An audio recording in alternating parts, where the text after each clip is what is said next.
Hello, everyone. Hello, sir. Welcome to Decoding Markets in Three Moves with none other than Mr. Rohit Srivastava. Welcome back, sir, once again. India's renowned market strategist and the mind behind Indiacharts and Strike.money. In each episode, he unpacks the market's most pressing questions, simplifies complex trends, and reveals actionable strategies in just three clear steps. So, whether you are a seasoned trader, a curious beginner, so tune in and let's discover the markets together. So, it's a Friday, sir, end of the week. How's the market?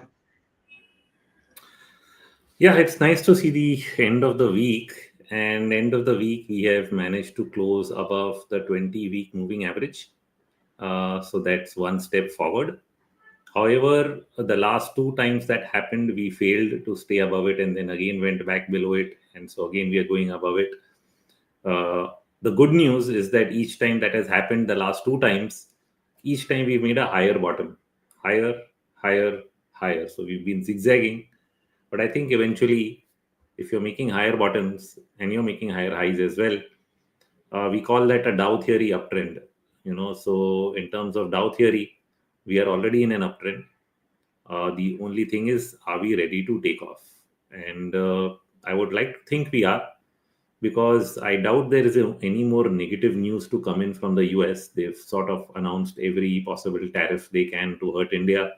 And now they're talking about, if you heard the interviews today, Scott Bessent saying, yeah, we are just discussing with India. Over the next month, they're going to buy less oil from Russia and more from US. So I think that's pretty much indirectly saying it's achieved. The market is still not smelling it out. Otherwise, it would be up 1,000 points. So we'll slowly smell it out, and we'll get there by the day of the announcement. That we have a deal, and the deal will be on in the front pages of every newspaper.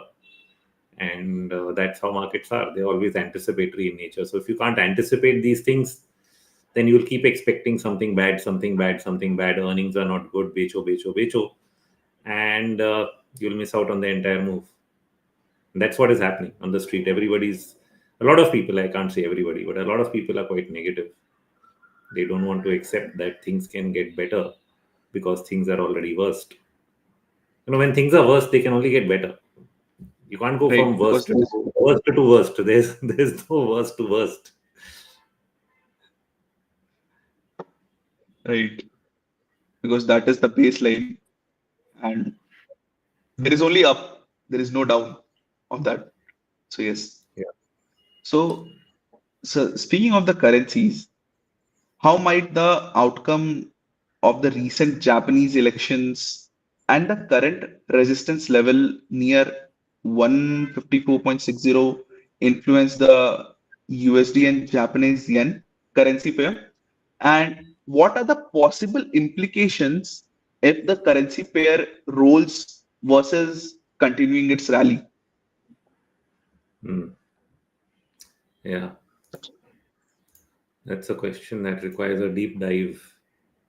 And so one of the things I would do, and I published this chart in the morning. So I'm going to just open the USD JPY weekly, and it looks something like this. So what is happening with the Japanese thing is you got a dove at the helm in Japan, and a dove meaning somebody who's interested in weakening the currency to strengthen the economy, and which is what you had earlier also in 20 way back here 2012. You had Abe, who was of the same opinion, and then currency fell, and then it consolidated for a long time. And once again, you had another round of that, and now again it's consolidating. The question is, will we break out of this range to the upside or not?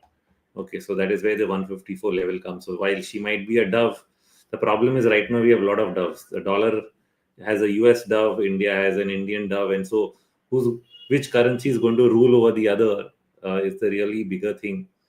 So in the short term, the USD JPY may have gone up, but when the US starts cutting rates, then the DXY or the USD starts going down.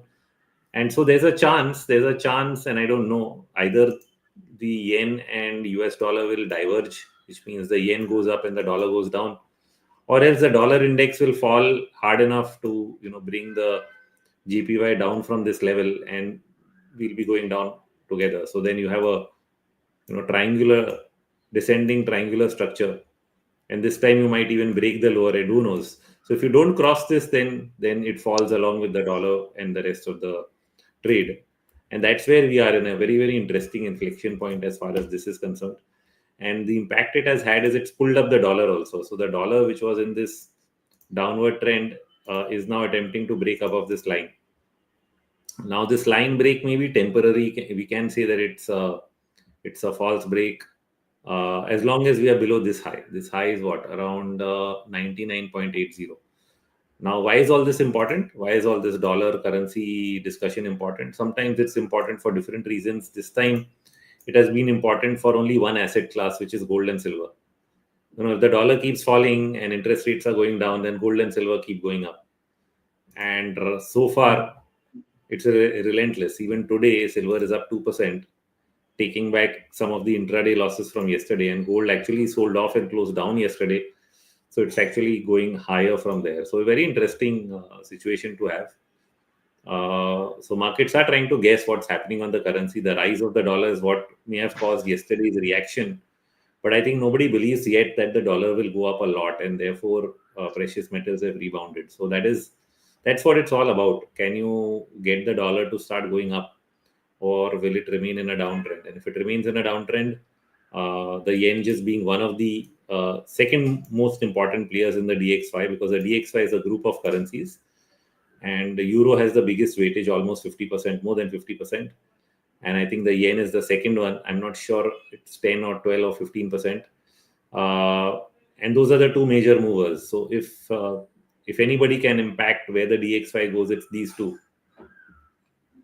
So that's I think the whole story behind currencies. Pretty elaborative, but yeah, got the point of. Just give me a second. I'll have to be back. Sure, sir.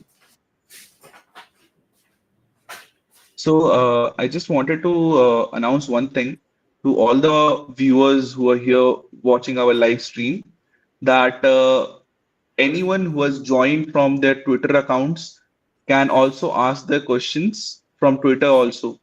Okay. You guys can actually ask the questions from Twitter. Yes, sir.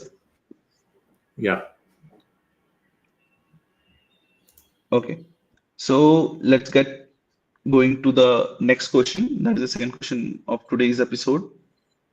So what are the main factors causing the Indian rupee to hover near all-time lows against the US dollar in the month of 2025, October?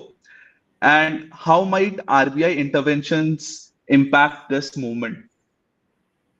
No, so RBI, starting with the new RBI governor, they are intervening much less than before, which is a good thing, because I don't like over intervention. Intervention should be done in a very spaced manner, only when there is a crisis. Every currency movement is not a crisis. Sometimes it's just the adjustment that the market has to do. I mean, if you are consuming more and you're importing more, and there is a currency shortage, your currency is going to weaken, and that's a natural process that should be allowed to happen. Having said that, the new low in the Indian rupee that we saw recently is mainly because of US tariff action. And we can put some blame on FII selling, but FII selling has been there most of last year, and the previous governor was actively intervening and selling dollars and trying to keep the currency from weakening too much. But this year's movement, initially the rupee actually became much stronger as the market started to recover, and then it started to weaken all over again. Now, so the reason for that is been the tariff regime.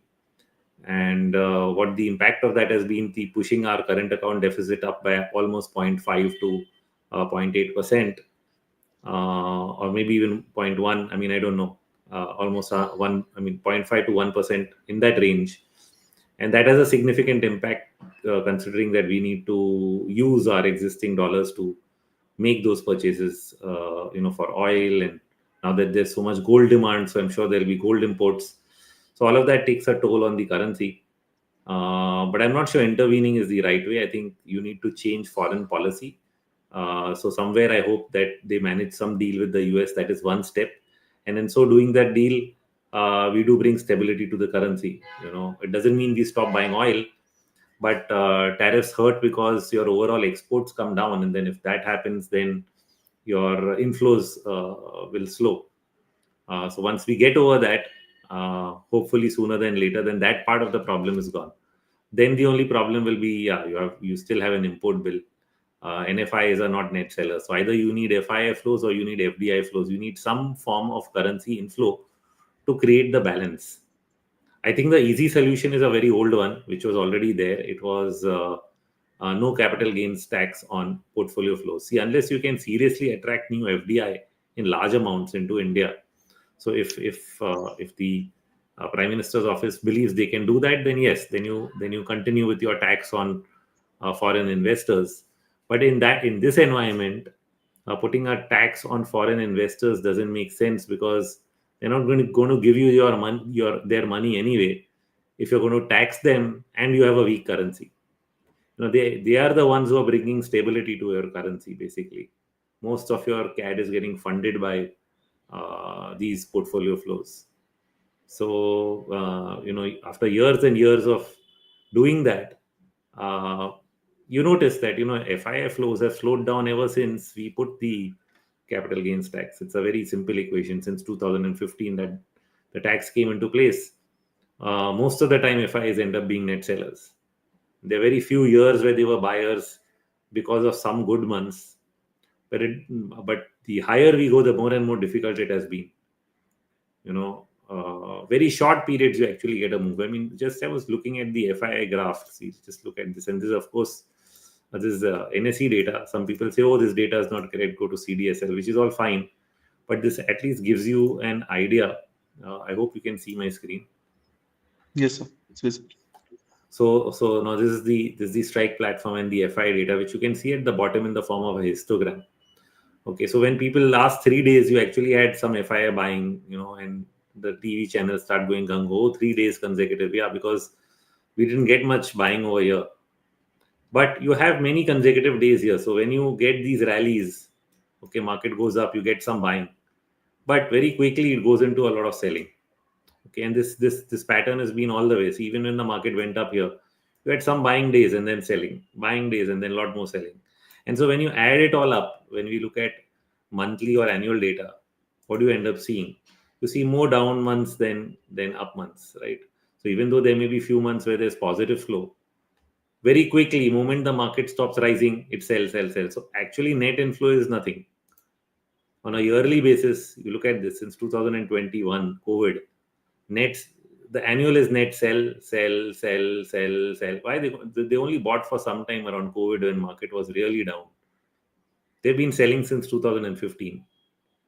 And that's around where I think the capital gains tax was introduced. So I'm very clear on that theory, that's the only reason they're selling, and they will not be net buyers. You will not get new money from foreign investors if you are going to tax them. That is the single biggest reason for money not coming into India. I think I've said this many times before, but what the heck. Okay. So moving to the last question.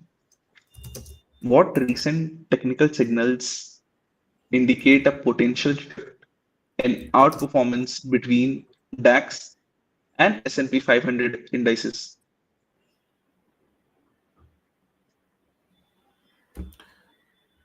Yeah.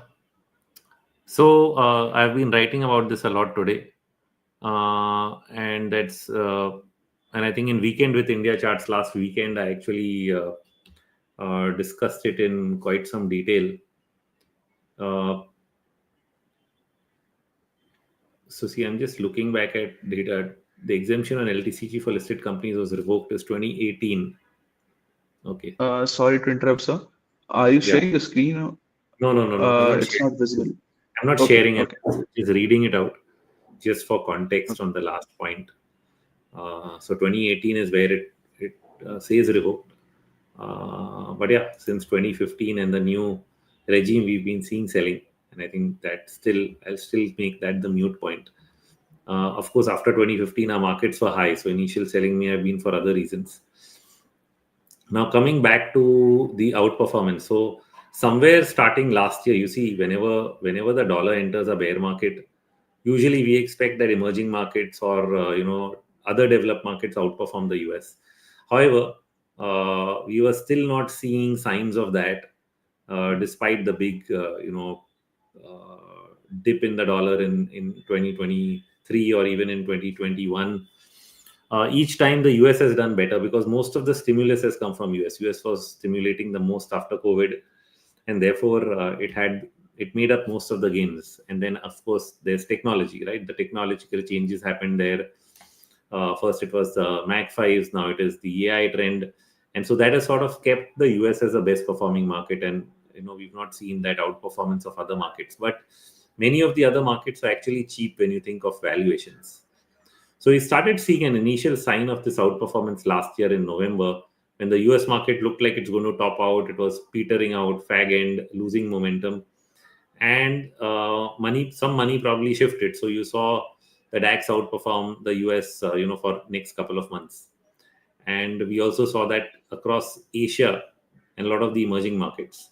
So if you look at even the EM ratio, I discussed both in Weekend with India Charts last time, but let me just now I'm sharing. Okay, so let me just share that chart.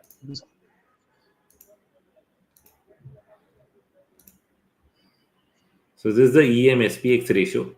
Okay, what you see here is an inverted head and shoulders pattern on the weekly chart. I think anybody who understands the HNS, a lot of people do now.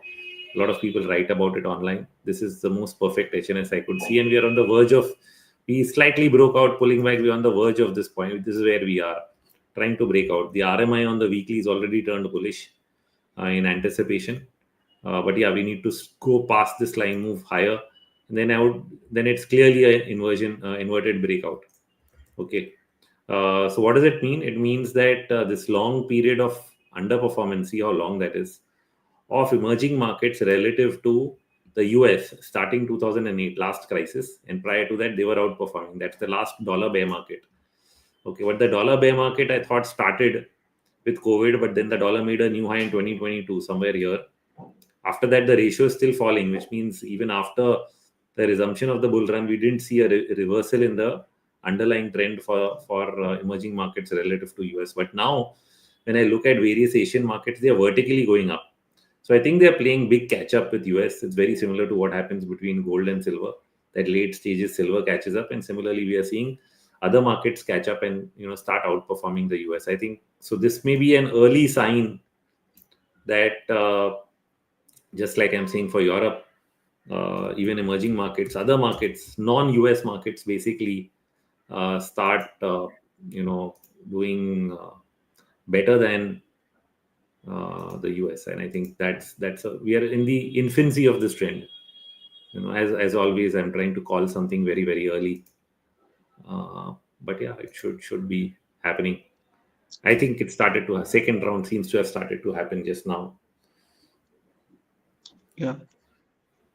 So after the discussions and all with the USA. So that's all for today.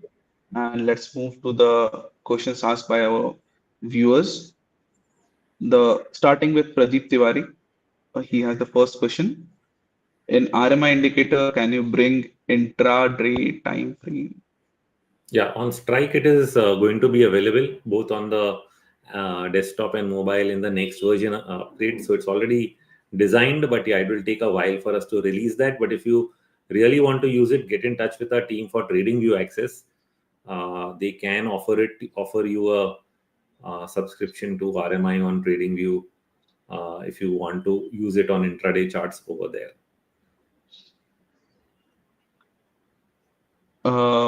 Moving to the second question is from Deepak Kakad. Please share views on metal sector. So in a falling dollar environment, that's the next best sector that we should be looking at. But we are in an unusual phase where gold and silver are the only ones doing well. Oil is still down. Metals have started to pick up very, very slowly. If you look at copper prices, aluminum prices just broke out a few days ago. Zinc is slowly coming on behind, and nickel is not moving at all. So it's a very slow process that is happening. But I think Indian metal sector is doing much better because of the added combination of one, internal demand, infrastructure, etc., and second, currency weakness. So both are adding. So our metal sector is anyway doing better than the global metal stocks, and I believe they'll continue to do so. We're a long way from ending the metal bull market. So yeah, that's my view.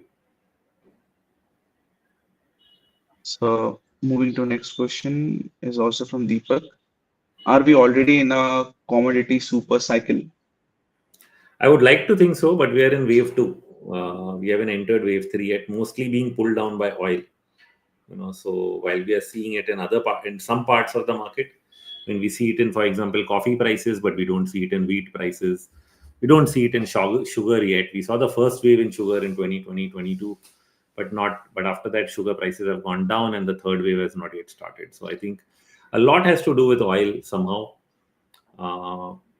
So it's but yeah, broadly yes, but the third wave, the next leg of the cycle, is taking time, but it's happening in individual commodities, just not happening across the board. Moving to the next question is from Shubham Pandya. Sharp uptick in M2 money supply, surplus cash, cross assess asset prices, inflation as a store of value. He wants your views. Yeah, I can only agree. It is happening. US has seen expansion, and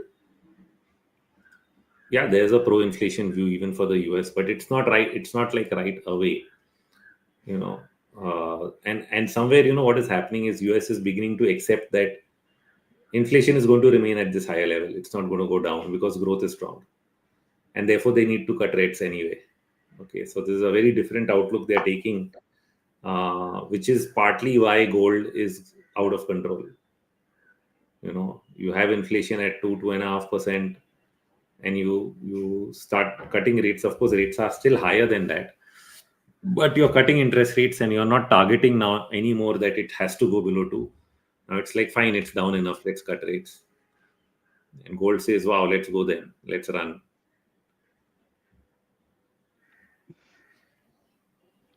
Moving to the next question is from Sandy. Can Indian markets catch up with global markets as most of negative news has been factored in FII also are coming back with buying figures? So I mentioned it in the beginning, but let me just say so much. Slowly at first, and then as the news becomes obvious to all, it would have caught up by then.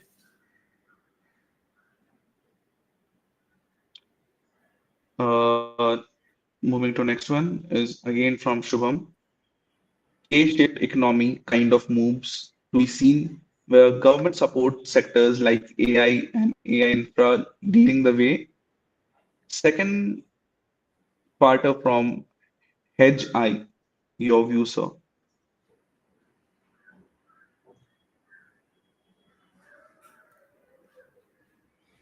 So most of India's spending initially went to capital goods, right? If you just see the last several years, and now they've tried to slow that down a bit, but that support will continue. Eventually, they are hoping that the private sector capex cycles kick in, but the sectors that the government is supporting is definitely going to be important. So whether it's power, whether it's in the area of healthcare, all of those, yeah. Uh, so moving to next one is from Raghav Tandon. So what if the reduction of tax does not bring FII investment due to high valuations?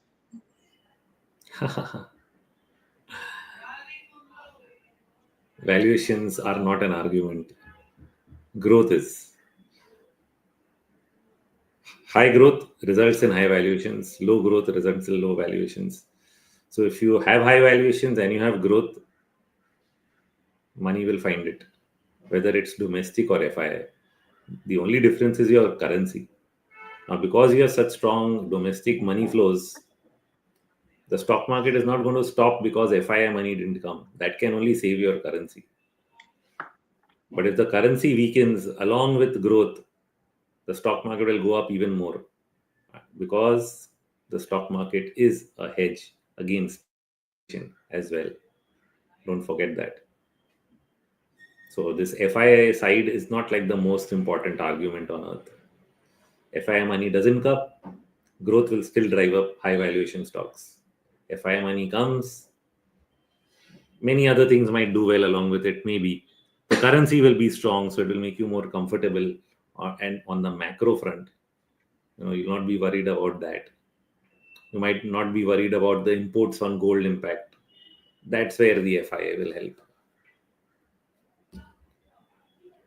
Uh, Moving to next question, and it's from Twitter, asked by KD Patel, how to use option calculate and strike. Oh, that's a complex question. Let's keep that for how to use Uh, option. I think so that in the webinars, in the recent webinars, Jai has. Yeah, I mean, ideally, you just go through that webinar, and if you have a specific question related to that, we will happily answer it. Even if you ask it there, or get in touch with us, we can answer specific things that you didn't understand from the webinar. If we can just link you to the webinar, but you can go to YouTube. So YouTube, we have a strike channel. All you do is type strike_IC on YouTube. Okay, and search it out there. Um, for the next question, so, and this is the last question. Hi, sir. Now heading to new time high. Can you s- can you suggestion me?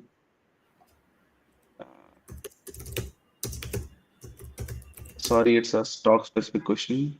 So I'm just Yeah, like, see, there are videos, so you can just search it out. There may be others. Uh, you're saying Jay did one. Possibly it doesn't say calculator yes. in the, but yeah, if you just look at any of the options videos.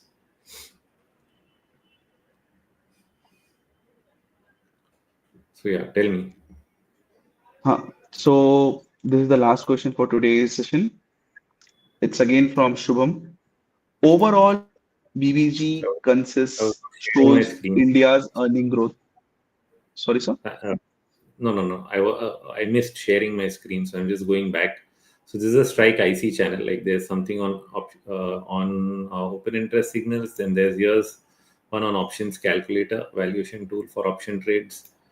Uh, and possibly what you're talking about is no, this is on promoter move. So you can actually go through some of Jay's videos. You're seeing Jay did a webinar, so it should be Or here. Mohit Agarwal, sir. I think so. Yeah. So this The is on second one. Y Insights. This is 2 weeks ago, right? This one. Yes. So yeah, so that's what I suggest. Okay, coming to your question. So overall, BBG This consists. shows India earnings to move to 13%, Yes. which will solve in the valuation problem. PG becomes ratio becomes attractive.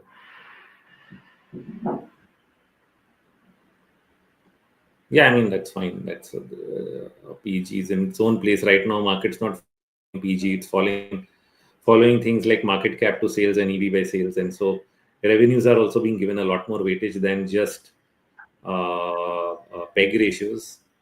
So, in fact, India has been growing. Last year, it was growing in 23, but our P ratios are not going up. So anyway, the PEG ratios were coming down. Now, then growth dropped, so now it will look like it's high. So that logic will keep changing. But the market is anticipating. If it's not falling, also it's anticipating that things will pick up again.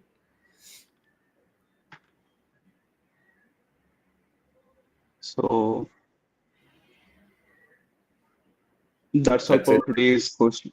Yeah, that's it for today's question and answer session. So thank you everyone for joining. Thank you, sir, for your time and patience for all these long questions. We will be meeting again on Monday, same time. So stay safe, trade safe, and also use strike. So signing off. Thank you. Thank you everyone for joining. Thank you, sir. Thank you.